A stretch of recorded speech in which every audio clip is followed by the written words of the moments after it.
윤석열 대통령 대담 총평부터 좀 듣겠습니다. 우리 구경영 기자님 어떻게 보셨어요? 저는 이렇게 한마디로 요약을 하자면 네. 그 바이든 워너비의 예. 신개념 국정홍보 다큐였다. 이렇게 평가를 좀 할 수 있을 것 같아요. 예. 일단 형식적으로 예. 그 왜 제가 바이든 워너비라고 했냐. 예. 대통령실이 이렇게 얘기했습니다. 예. 왜 기자회견을 하지 않고 대담을 했냐 그랬더니 우리가 주요 7개국 G7이라고 하죠. 예. 국가를 사례를 연구해 보니까 예. 우리 조 바이든 대통령은 대담을 하셨다. 방송 대담을 했다. 예. 그런 핑계를 댔단 말이에요. 예, 예. 그렇기 때문에 예. 얘기를 했고 예. 그리고 뿐만 아니고 어제 그 방송을 보면 예. 뭐 장식물들, 예. 선물 예. 이런 것들이 미국의 흔적이 많습니다. 아주 그냥. 맞아요. 그렇기 때문에 야구부터 해서. 뭔가 바이든이 되고 싶은 바이든 워너비다. 예. 이런 설명을 좀 드릴 수 있을 나는 것 같고. 바이든이 되고 싶다. 그렇죠. 예. 그런 얘기가 좀 있고 예. 그리고 국정홍보 다큐라고 했던 부분은 예. 뭐 다들 아실 겁니다. 기본적으로 어제 내용 자체가 예.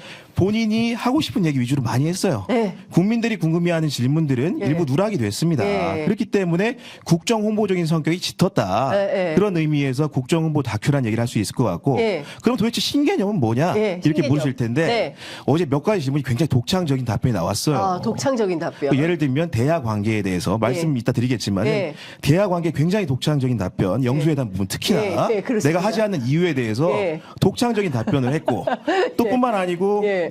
이제 그 지지율 정체 문제에 대해서도 예. 굉장히 국제적인 준거를 들어서 예. 말씀하셨단 말이에요. 맞습니다. 그렇기 때문에 신개념이다. 다시 예. 요약드리면 예. 바이든 워너비의 신개념 국정홍보 다큐였다. 이렇게 예. 요약할 수 있을 것 같습니다. 우리 구경영 기자님, 이렇게까지 준비를 하신. 내가 보기에 오늘 이후에 공중파 다 나갑니다. 예, 이렇게 훌륭한 기자가 없었다. 예, 우리 김은지 기자님 어떻게 평가하세요? 너무 앞에서 야만을 너무 세게 털었나요? 보셔가지고요. 큰 부담이 되고 있는데 예. 이제 기자적 관점에서는 여튼 이제 장윤선의 취재 편의점도 항상 단독을 이제 예. 추구하는 예. 방송이지 않습니까? 예, 맞습니다. 예, 이제 예. 그런 의미에서 이제 예. 두 가지 뉴팩트가 전 눈에 들어왔다라는 네, 말씀을 좀 뉴팩트. 드릴 수 있을 예. 것 같은데 예. 제 기준입니다. 첫 번째는 김건희 여사의 성정이 박절하지 못한 사람이다. 예. 라는 사실을 우리가 처음 알게 됐다라고 예. 하는 것이죠. 예. 이 첫 번째 뉴팩트에 대해서 저는 좀 예. 재밌었다라는 우리 생각이 기자님도 들고요. 훌륭해. 예. 그리고 두 번째 뉴팩트는 예. 디올백 사건으로 윤석열 대통령 부부가 부부싸움 하지 않았다. 예, 이 두 가지가 사실 새롭게 나온 팩트다라고 할 수 있습니다. 예, 저도 아주 정말 주의 깊게 들었던 얘기들을 오늘 두 기자님을 통해서 확인을 하니까 너무 반가워요. 네. 예.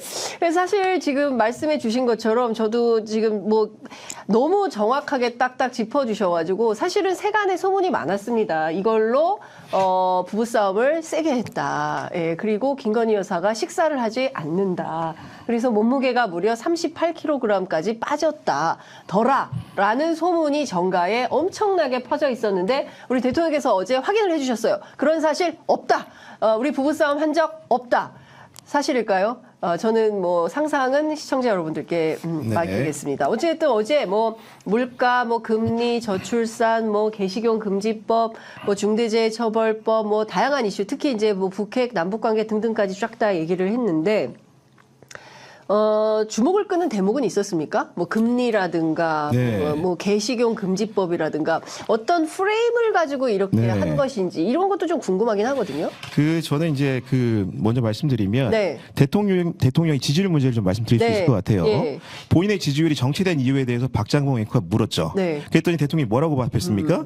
우리 주요 선진국들도 경제 위기를 겪고 있다. 네. 그러다 보니까 지지율이 들쭉날쭉하는 사례가 네. 비일비재하다. 맞아요. 그렇고 나는 당선될 때 득표율보다 네. 지금 지지율이 낮은데 네. 그런 부분들은 감내한다. 뭐 이렇게 말씀하신 겁니다. 예. 그러니까 쉽게 얘기해서 자기는 G7 반열에 있는 지도자고 예. 그런 지도자들도 똑같이 위기를 겪고 있기 때문에 예. 내 지지율 문제는 사실은 이상한 게 아니다라고 예. 설명을 하신 거예요. 나만 나쁜 게 아니야. 그렇죠. 대체로 나빠. 언론이 지지율이. 지금 뭐 30%대 깨졌다 예. 얘기하는데 예. 실제로 이건 국제적으로 겪는 현상이다. 예. 국내적인 현상이 아니다. 이렇게 요약을 해주신 거예요. 네, 지지율이 국제적인 현상이죠. 그런데 실제로 문답에서 중요한 문답들 상당수는 네. 지지율을 고려한 문답이 많았습니다. 일단은 첫 번째로 네. 우리 갤럽 평가 매주마다 받아보지 네, 않습니까? 맞습니다. 제일 나쁜 부정평가 뭐예요? 외교. 아니죠. 제일 나쁜 게 경제, 민생, 아, 물가입니다. 경제, 민생. 예. 그래서 박장모 앵커가 어떻게 시작했어요? 예, 우리 물가부터. 과일 물가로 시작했잖아요. 예, 예. 그랬더니 대통령이 뭐라고 했어요? 사과값. 우리가 이제 관세 낮춰서 해외 과일 싸게 들여오고 비축 물량 푼다고 얘기했잖아요. 맞습니다. 예. 그러니까 이런 문제 내 물가에 관심 많은 사람이에요. 예. 이렇게 얘기한 거예요. 그리고 또 뭐 얘기했습니까? 금리 얘기했어요. 우리 금리 은행들이 담합해서 금리 높이는데 네. 내가 나서서 낮췄어. 이렇게 말한 겁니다. 네. 네. 금리도 낮췄다고 얘기했어요. 그 다음에 후속적으로 나온 얘기들도 대체로 수렴하는 경제, 민생, 물가에 수렴하는 얘기를 선제적으로 풀었단 말이에요. 그 얘기는 뭐냐면 나를 부정적으로 보지 마라. 실제로 나는 이거 챙기는 사람이야. 그러니까 긍정적으로 일부 올라갈 걸 각오를 원하는 입장에서 이렇게 네. 얘기한 거예요. 그럼 네. 어디까지 봤을까? 네. 올라가는 걸. 네. 지금 대통령 지지율을 보면 신년에 보면 예. 가장 많이 나온 게 갤럽 조사 기준으로 33%의 긍정평가가 네. 예. 지난주 29%까지 떨어졌잖아요. 네. 그러니까 자기는 4% 오를 수 있다고 생각하는 거예요.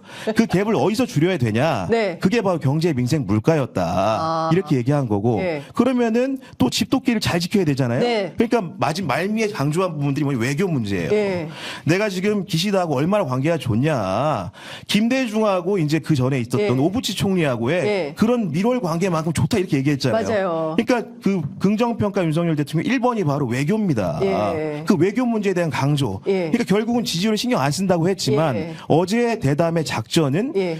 긍정평가 1위와 부정평가 1위 요인에 대한 면밀한 분석에서 나온 답변이다. 아. 이렇게 해설할 수 있습니다. 그렇군요. 네. 이 명쾌한 해설 어떻게 할 거예요? 이 김은지 기자는. 네, 이제 면밀한 분석만큼이나 이것이 진짜 효과가 있을까에 대해서는 예. 결국 우리가 좀 따져봐야 될 부분이지 않습니까? 그러니까 실질적으로 지금 이렇게 해가지고는 이제 국민의힘 지지층들이 이제 뭉치고 뿐만 네. 아니라 중도 확장까지 할 수 있느냐라고 하는 것인데 네. 아마 전반적인 평가 심지어 오늘 조중동 사설조차도 오늘 내용과 형식상 모두 미흡했다라는 맞아요. 지적을 하고 있거든요. 예.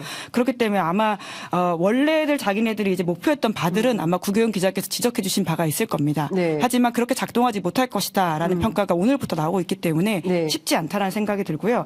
아까 이제 외교 이야기를 해주셨는데 네. 저도 이제 기시다 총리와 관련해서 했던 이야기 중에 가장 좀 눈에 띄었던 말은 네. 이제 아주 정직하고 성실한 정치인이다라는 평가였었거든요. 사실 어제 윤석열 대통령이 했던 다양한 사람들의 평가 중에서 가장 후했습니다. 맞아요. 그러니까 박절 예. 하지 못한 상황인 예. 거죠, 이것도. 예. 예. 이제 그런데 굉장히 좀 인상 깊은 게요. 1월 30일에 일본에서도 똑같이 이제 신년 이제 총리가 맞아요. 이제 그 기자간담회 같은 것들을 하면서 연이어서 거기 내각제 국가이기 때문에 이제 이어서 장관, 그러니까 외무상이라고 하죠. 네. 이런 사람이 나와서 다 자기 이야기를 하거든요. 이제 그 자리에서는 기시다 총리가 이제 윤석열 대통령과 신뢰를 말을 하면서 어제 박장범 앵커가 지적해줬던 네. 그 두 사람 사이의 케미를 보여주는 지적이 있었는데요. 네. 바로 연이어서 일본 외무상이 나와서 무슨 이야기를 했냐면 독도에 대해서는 역사적 사실에 비춰봐도 국제법상으로 일본 고유의 영토입니다. 라는 이야기를 했다라는 것이죠. 네. 과연 이게 정직하고 성실하다라는 그 이미지와 이게 맞는 이야기일까? 네. 바로 눈앞에서 우리가 사실 이제 네. 뒤통수를 맞았다라고 볼 수 있는 건데 네. 과연 그런가라는 생각이 들죠.